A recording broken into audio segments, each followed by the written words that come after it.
আসসালামু আলাইকুম রহমতুল্লাহি ওয়া বারাকাতুহু। সম্মানিত দর্শক, কৃষি জীবন টিভির পক্ষ থেকে সকলকে জানাই আন্তরিক মোবারকবাদ। তো আজকে ভিডিওটা নিয়ে আসলাম মরিচ সম্পর্কে। দেখতে পাচ্ছেন কত সুন্দর মরিচ, এবং মরিচের দাম সম্পর্কেও কিন্তু এই ভিডিওর মাঝে আপনাদের থাকবে যে আজকে রাজশাহীতে মরিচের দাম কত গেছে। 22শে মে আজকে মরিচের দাম কত গেছে। তো আগে মরিচের দামটা আপনাদেরকে বলে নিই।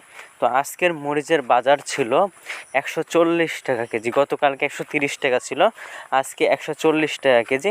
আপনার কমেন্টের মাধ্যমে কিন্তু জানাবেন যে আপনাদের জেলা বিভাগগুলোতে আজকের মরিচের বাজার কেমন ছিল, বা আপনাদের দেখে কেমন মরিচ হচ্ছে। এটা কিন্তু পাকা অরিজিনাল, কিন্তু সেটা জিয়া মরিচ কিন্তু। আর এটা এখন বর্তমানে রাজশাহীতে যত মানুষ হলো মরিচ করেছে, সকলেই কিন্তু এই জিয়া মরিচটাই কিন্তু করেছে।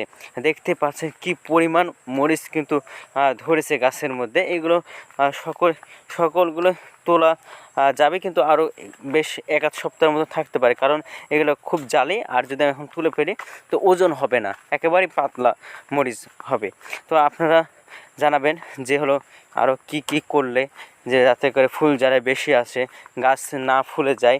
গত একটা ভিডিওতে দিয়েছিলাম যে গাছ ফুলে যাইতেছে এবং গাছের গোড়া পছন্দ ধরেছে। তো এটা থেকে নিষ্কৃতি বা এর সমাধান কিভাবে করব, এটা আপনাদেরকে বলেছিলাম, আপনারা বলেন নাই। তো এই ভিডিওর মাধ্যমে কিন্তু আপনারা অবশ্যই কিন্তু বলবেন যে ভালো থাকুন, সুস্থ থাকুন, অপরকে ভালো রাখুন।